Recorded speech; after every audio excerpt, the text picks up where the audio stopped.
नीलासूक्तेन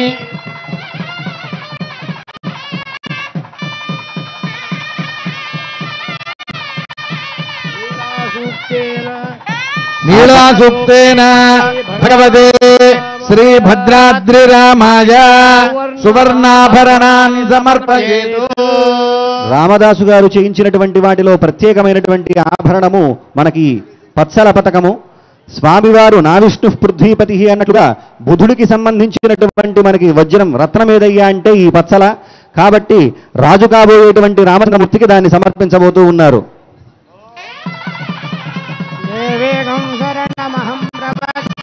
సుతరచితరచే నమః स्तोमत्रयस्त्रिगुंशे भुवनस्य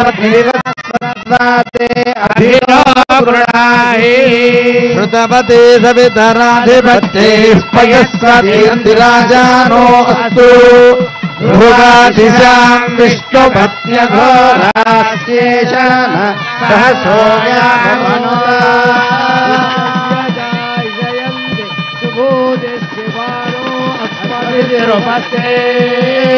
महादेव्यै च विद्महे श्रीभूसख्यै च धीमहि तन्नो नीला प्रचोदयात्।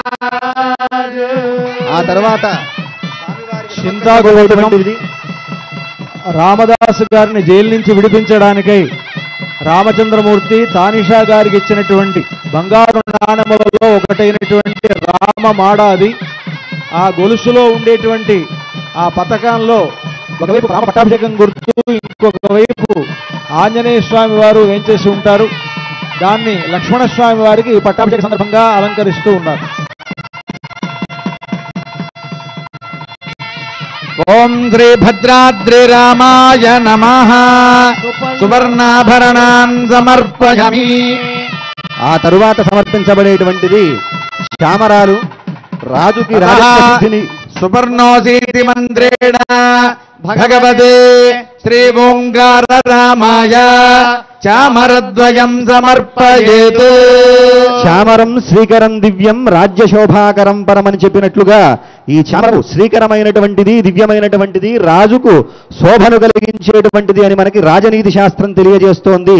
అటువంటి చామరాలలో మాతృభక్తికి ప్రతీకుడైనటువంటి గరుత్మంతుణ్ణి ఆవాహన చేసినటువంటి వాటిని పితృభక్తికి ప్రతీకైనటువంటి రామచంద్రమూర్తికి సమర్పించడం చాలా విశేషం. సువర్ణోసి గరుత్మాన్ అనేటువంటి మంత్రంతో వాటిని సమర్పించబోతున్నారు. చక్షుస్తోమ ఆత్మా సామతే తనోర్వామదేవ్యం బృహద్రథంతరి పుచ్చం ఛందా దుస్సంగా